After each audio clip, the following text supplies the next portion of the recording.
There's my guy. Love coach.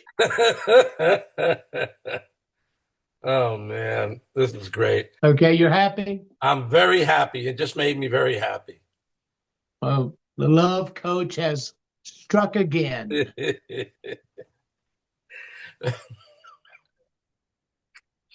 Okay, so what we're doing here today, this is a very special occasion for me. You realize that I know we talked about this before, that we did an expo together in 1994 in Fort Lauderdale at the convention center. You were just kind of getting out there with your book, and you accepted my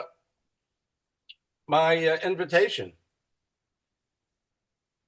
Well, you're a persuasive individual, Bruce. And so persuasive that I talked you into playing some the night before. We went and played some games. Could we talk about that for a second? Sure. So we did a dating game. What was it? A dating game? Yeah, a dating game Yeah. where you got to ask three eligible bachelorettes uh, some questions to see if you might want to go out on a date with them. I remember, anytime that you mix, Bruce, anytime that you mix the joy of laughter and spirituality, you get a whole lot better results, and so adding piety is one thing, but spiritually focused and humor is another. That's the best. Because people who are into spirituality sometimes get a little serious, and I always love putting comedy in there, or humor, not comedy, humor. Well, I'm a comedy. Like I always say, I said if it's not funny, it's not spiritual. And if you want to talk to me about God, and you're not making me laugh, you can keep that crap to yourself. I believe that the divinity in the world that we live in has such a gracious nature about it that you can only view it from that point of view. So when you get too serious about your spirituality, it means there's something you're rationalizing about you that you are choosing not to change. you know and so you begin these arguments with yourself and you project them outward. When you live where I live, Bruce, I've been a hospice volunteer for 48 years. Goodness gracious. I have more than 90,000 hours at the bedside. 90,000 hours. And I've been with 2,017 people.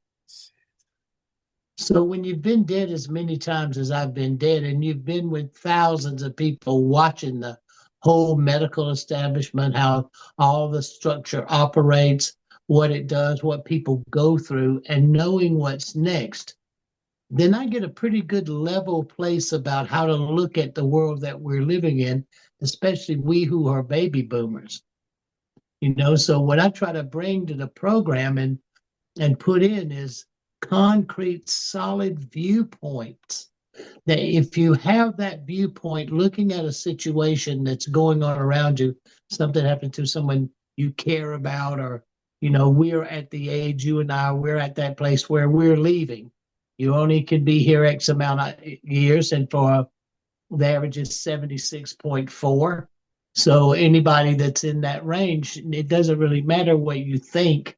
This is that time. So these events are going to be prevalent in mine and your world because we are baby boomers born between 40 and 67, 1940 and 1967. So embracing that, to embrace that as a reality gives you 1,000% more control of your reality.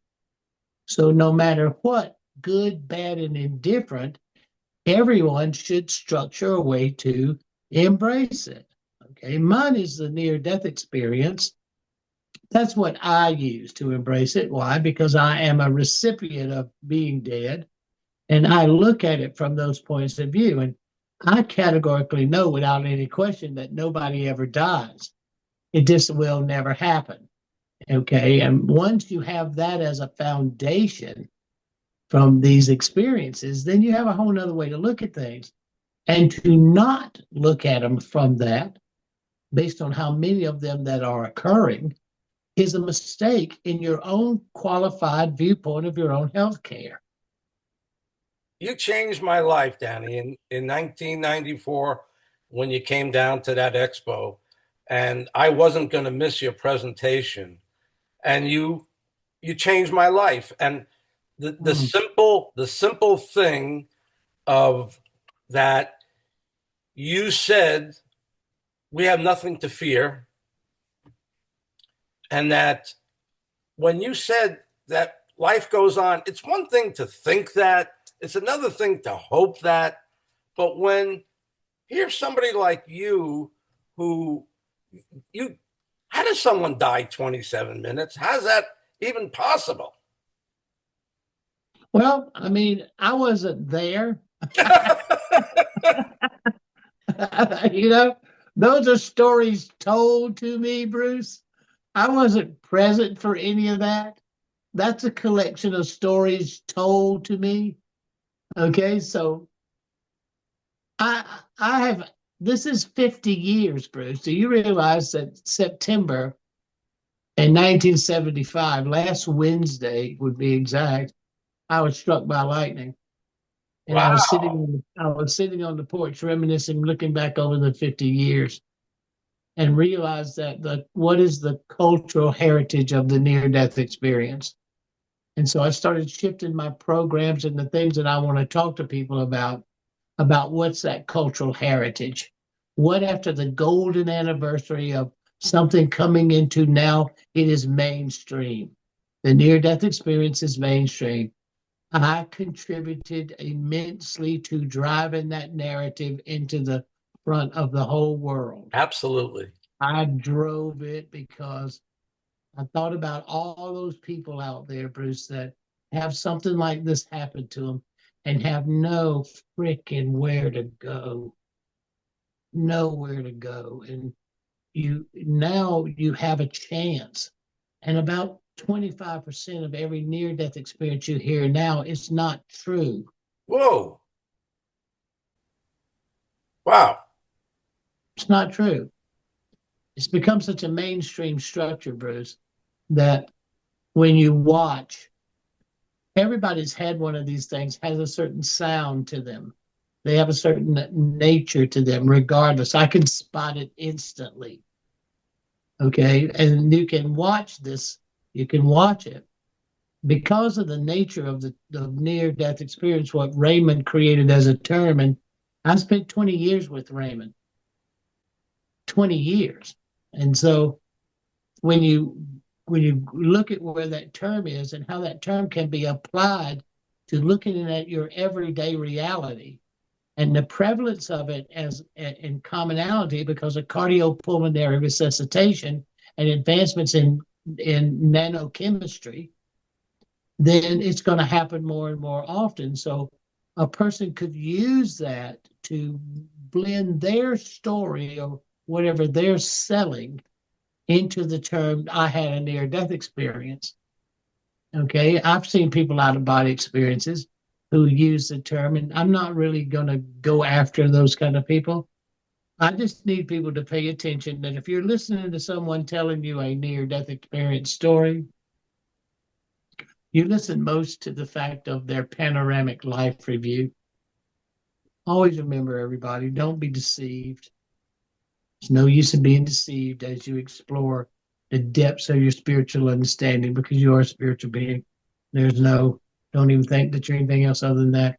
Or think this, you are more a spiritual being than you are any of the other kind of beings you think you are physical, mental, all those other beings. And okay, number one, you are not going to die. It is not freaking gonna happen. And you can get over it. And 99% of all the reasons somebody ever told you that you were going to die are not true. Okay. All right. Because if anybody was going to hell, it was me. No way around it. Okay. So when you know that, then there's a value that comes into your heart and your mind. That means that you have a longer existence and a greater value than you'd ever placed upon yourself. You're not going to die. Then there comes the immortal side of who you are, and all the supposed magnificence is supposed to touch, and you feel it when you hear that. And then, second, 95% of everybody who's ever had a near death experience talks about floating above their body.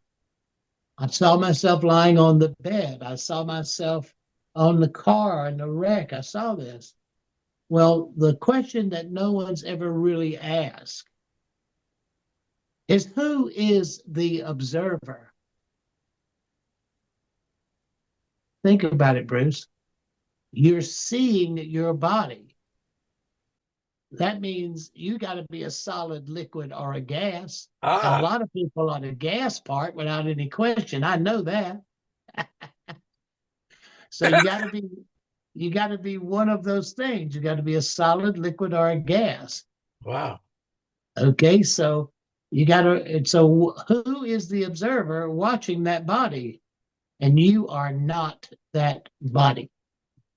The very moment that you stop to think that for just a brief second, it changes. It changes how you see how you should see yourself and you see your body. You need it, but it's not you. Wow. So all the things that get focused on what the body does, how it does, how it is, and all of that is one step removed from you, which also creates greater responsibility for you maintaining and taking care of it. But it's also still separate from you. When people get that, when they get that, then the freedom that comes from not being contained within this, but to be going through it for reasons and doing it for reasons that are very specific. Trust me, very specific for why you're doing just what you're doing. So, and the last part is that people are electrical. If you can understand you're not going to die and that you're not this body, and the body that you are is electrical. And quantum has given us this term plasma. So now we have four states of matter. People see this and they might say to themselves, oh, he was born a very spiritual guy. He's had his whole life being a spiritual guy. But that's not necessarily true, is it? No, I didn't believe any of this. I'm from South Carolina. Everybody goes to hell where I come from, Bruce. Okay, and people have been telling me I was going to hell since I was 5 years old. So it wasn't anything new to me. I grew up a tough guy. I was a fist fighter and narcissist. Just a regular old redneck asshole. And then I played sports, because that was my way out. And then the Marine Corps, and then I worked in what you would call contractual agreements in how the world was unfolding in the early 70s and late 60s. And so, I used to always laugh and say, one day I never believed any of this. The next day I was dead. And the day after that, I became everything I never believed. And I was paralyzed. I couldn't wore welder's glasses for 2 years. It took me 2 years to learn to walk and feed my frickin' self. And it was months before I quit peeing on myself and passing out and lying in the yard in the dirt with my nose broken and blood and ants in my eyes and up in my nose, and I can't move. And this goes on for years, for years. So when I look back now 50 years ago, and I see all the things that's come about and that have come into influence the pathway I've gone down, I am thankful for it. I'm thankful for this. So when people have to come to ground itself in a changing time, and this is where we are, the world you and I were born in has disappeared.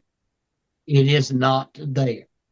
You and I both know we're holding on to witnessing what the new world will be, but we're not caught in the fact that it's not changing. We know it's going to do it. The age is being born. New rises, new power groups, new simulation, talks of war, all the things that are going on and what is happening. And look, even to where the motherland is, quietly in the world, there is a war between whose God is going to win, Allah or Jehovah. Anybody that thinks that that's not sitting quietly in little villages all over the Arab world are making a mistake. They're making a mistake. I mean, I don't like the pathway we're going, Bruce. I don't like it. I mean, I don't like it because it undermines the divine nature of the reasoning for the existence of that sacredness of God. So I had to put that in there too. Sorry. I'm real. I wouldn't be telling people they weren't going to die if I thought for a moment they were. Because of panoramic life review, you're going to see your whole life pass before you in a 360-degree panorama. Going to watch it we're going to watch it from a second person point of view as though you were your own best friend. Because divinity, if your own best friend is telling you how stupid you are, you know they still love you. And if your own best friend's telling you how great you are, then you know they want something. Okay. Let's see. So these things that you know, but it's the joy of facing yourself. And then you literally become every person that you ever encounter, and you feel the direct results of your interaction between you and that person. Nobody gets away with anything, Bruce. It doesn't happen. Don't ever think that it's going to happen because it's not. And when a person and the universe is fair and just, and so when all of that stuff comes into play and you see that, you'll ask yourself a question. You'll say, this is my way of saying it, once you become every person and you feel it, and it's all about intention, because I was just bad. I mean, I was macho, narcissist, I could fight, tough guy, all that nonsense. And you'll ask yourself, and this is like, if God couldn't come today and God sent you, in the life you just reviewed, what difference did you and God make? And then you look at your life from that point of view. And there's the whole meaning of life right there. Right there. So when you talked earlier in the program about it changing your life, and that earlier when you said you didn't want to be that, that's why I tell people, when you're listening to someone talk about the near-death experience, you want to watch their interaction to their description of their life review, because that is the single most impactful thing, that if that happens and that exists, that you could ever be present to witness someone describing, ever. There is nothing. Seeing a ghost is not as impactful as listening to a panoramic life review being told to you by someone, because if everybody's going to go through it, the more you know about it, the better off you're going to be. Trust me.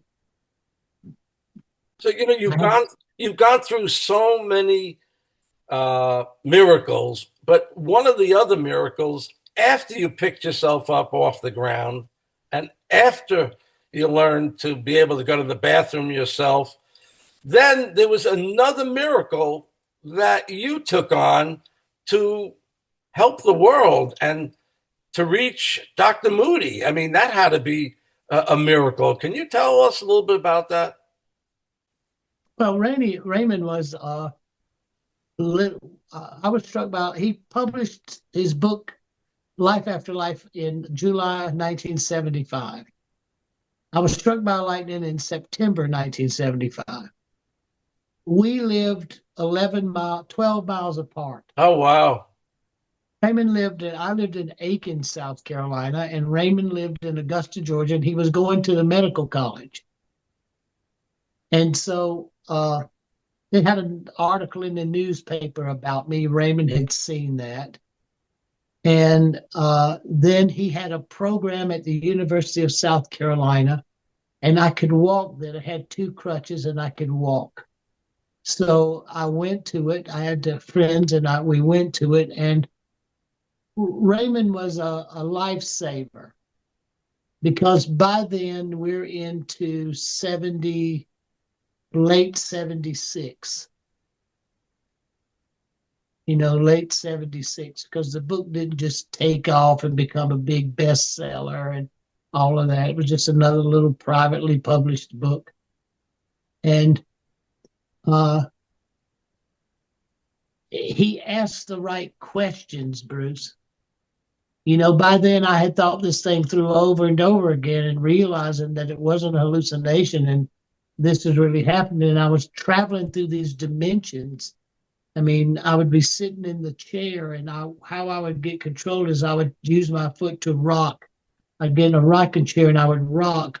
And I'd use that rhythm to find a way to make my muscles work and to watch and to see how they would work, and all those kinds of things. And I realized that what I had gone through was real.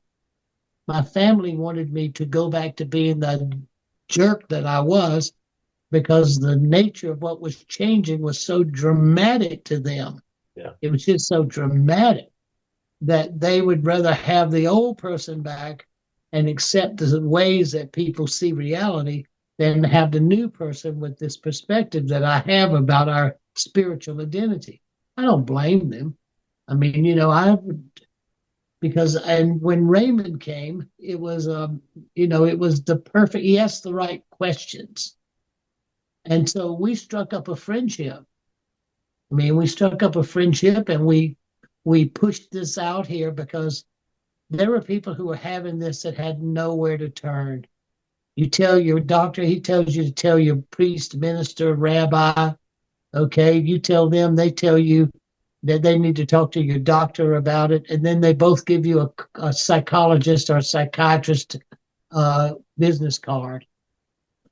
So this place, the more people understand how this operates as the reality of how you leave this world, the better off as we function in this world, we're consciously and health-wise going to be. So, DANNION, I know that you were presented, and we don't need to talk about, most of those boxes, or you were shown. Maybe you could explain that a little bit more. You were shown several boxes, and from what you have said, and it's in the book, so anybody can check this, that they've all come true. Whatever visions that you were given have all come true. And when I spoke to you earlier, you said we're at the last box right now. And I know when you come to South Florida on October 26th to speak at the Body and Soul Expo, you will probably talk about the other boxes because they're so important. But can you share this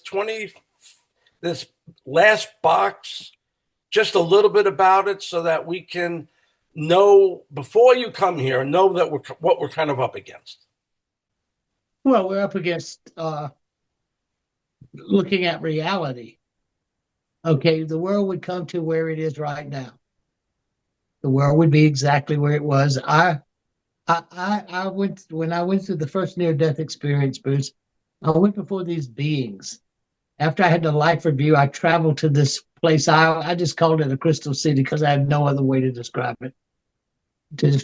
But I met these beings, and they gave me these, and I called them the boxes because it was something that Paul and I, my co-author, was figuring out the best way to group these things.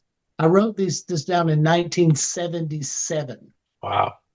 And I put it because I could write then, and I had it in my mind, and I wanted to put it down. And so then when Paul and I wrote Saved in 93, when we wrote Saved in 93, then we tried to figure out how to put it, and it would go boxes. So when we went to publish this book, I wanted to put the boxes of knowledge. I call it the boxes of knowledge, which were the future events. If you keep doing the same thing that you've always been doing, this is what will happen.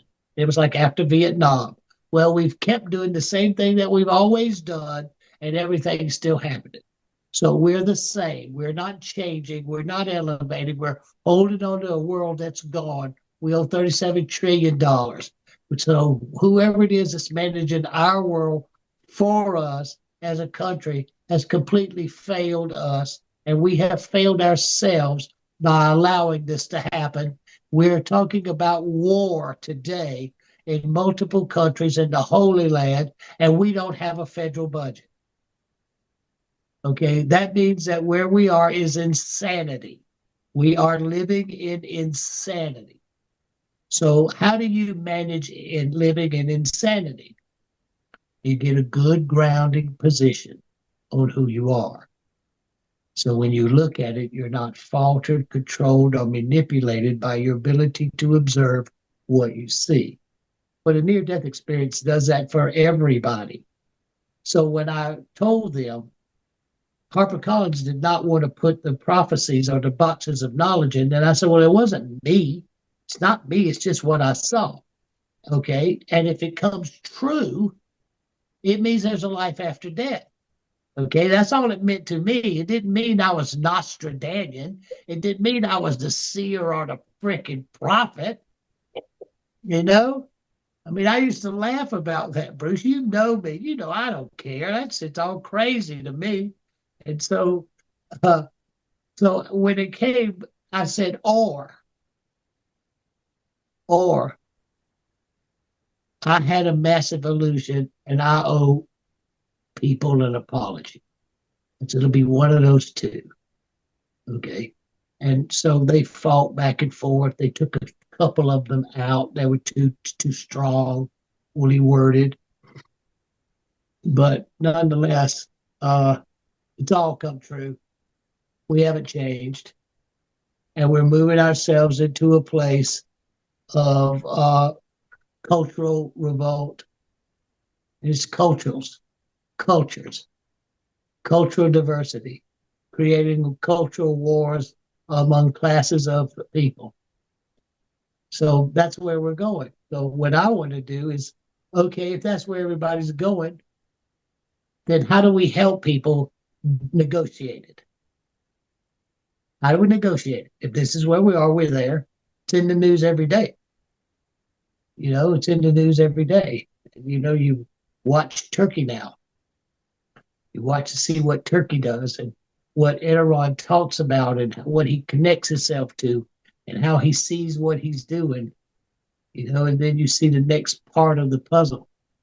You know, I've never been so excited. I could use a lot more stuff, you know, because I have heart and problems and all that stuff from all that lightning, Bruce. But I wouldn't miss living right now for anything in the world. I wouldn't miss it. Who in the world would want to miss the end of time? And when you say the end of time, you don't mean the world is going to explode. I believe what you're saying is the way it's been going so out of control and so dysfunctionally that that's going to be the end. Yeah, the pendulum swings. It's, you know, the end of one moment is the beginning of another. You know, it's not the end of one. And what we are as light bearers, our age group, what we are as light bearers, we are guides. We hold a certain ray. We hold a certain space of sanity, not trying to hold on because it's gone. but to hold a certain space about how the transfer, because the two generations behind us, uh, we all think everybody's wrong or crazy, but it's pretty crazy. Uh, their base knowledge about reality is pretty skewed.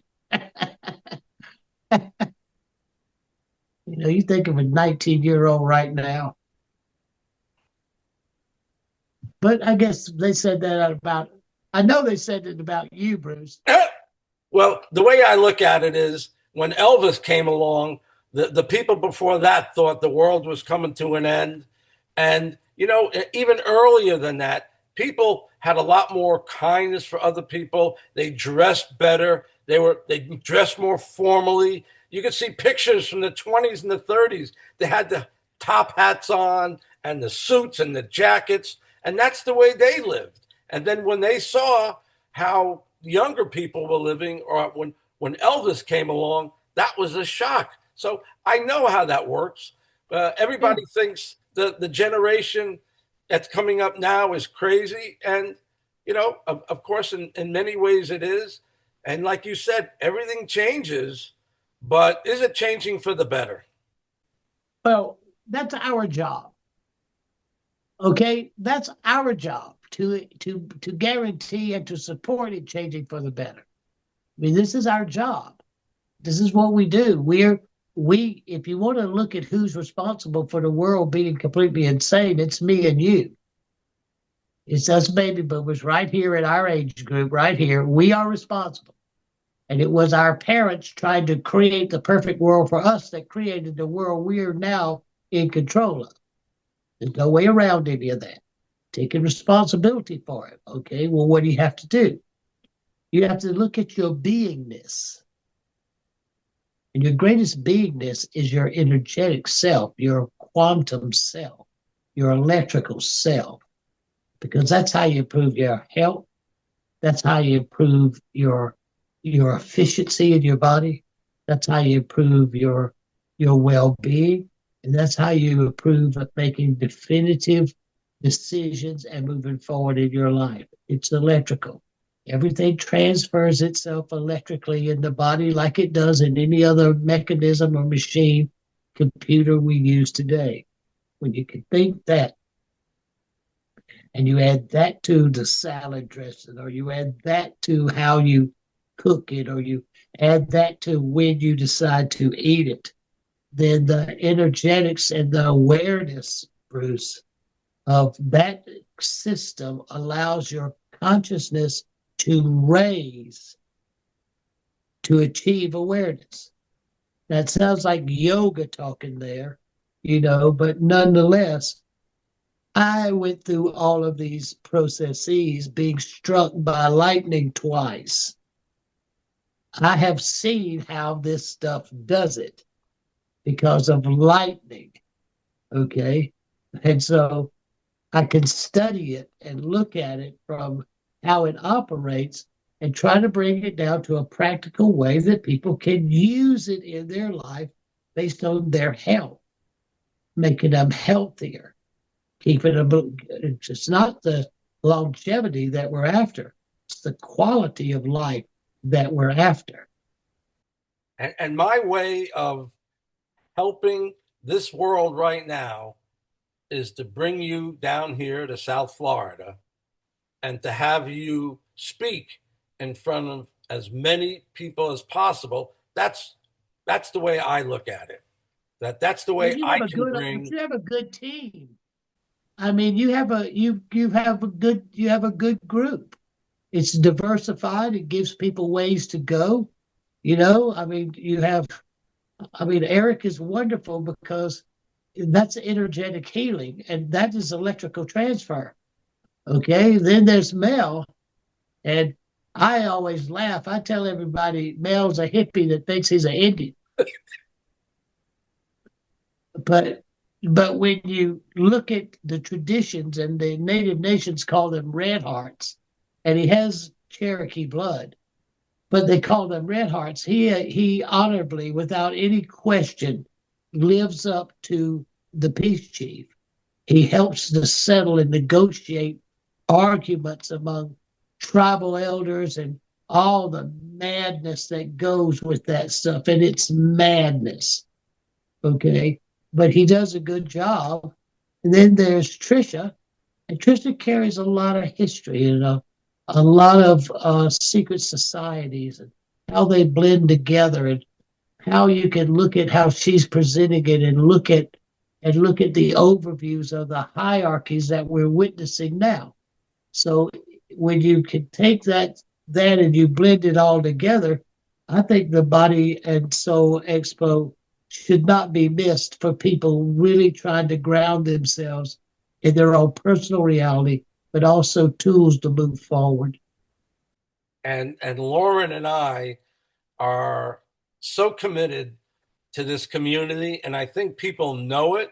So when we started letting people know about that we're selling booths and spaces and tables, we sold out in 6 weeks. Now, most people, well, they said, well, how many of these have you done? Well, I've done one before, and you were there with Dolores Cannon. But then Oh I moved God, to that was so wonderful. then I moved to California, and I wish you could have visited me in Roatan. Have you ever been to Roatan?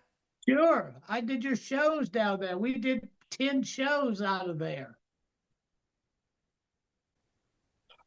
Belize, son. You're the best, man. You're the We did best. 10 shows. You were out there lost at sea. You was a pirate, and I'm a big Maya guy. I'm a big Maya guy. Belize has some of the best sites. So I'd come down there. I did tours down there. Uh, I do boat cruises and tours into Belize, Guatemala, Honduras. So I would do your show. Whenever I was going to do a tour, I would do your show and we would talk and laugh and I'd fill you in on all the hot American news. It was good, Bruce. We've been friends a long time and I want the friendship between you and me and Lauren and this team of speakers really speak to the minds and hearts of everybody so that we find a spiritually way to organize ourselves to be more effectively helpful to each other and to our own personal health. That's it right there, brother. That's it. And I so appreciate, you know, we're friends and you don't have to do this, but it's that kind of friendship where you spend this amount of time to reach the people here in South Florida and around the world, because we're going to get this, our little conversation here. It's not a little conversation. We're going to reach a lot of people, and I really appreciate you being. Oh, yeah. The awesome power of Bruce Starr, the love coach. You're the best, man. You're the best. God bless you. It's just going to be a few weeks now that we until we see each other in person. And my favorite picture is when the last time I saw you at one of the expos, and you were giving hugs to me, and you were giving hugs to Lauren, and we took some beautiful pictures. And I'm showing that around to everybody to show what a loving, great guy you are. Well, I say the same thing back to you, Bruce. You've done everything that I can look back through the years as long as I've known you to try to influence for the good humanity. I mean, and you really have, and wherever it was you were, you and the talent of who you are, reaching out to the world and broadcasting out to the world, a lot of lonely voices and a lot of people need to be close, would hear that voice. I remember Rotan. I know what it's like to be lonely by yourself and watching and listen who would listen. So I'm appreciative of you, Bruce. You're the best, And man. you would be crap without Lauren, but I have to thank her for putting up with your. Oh God. You're the best.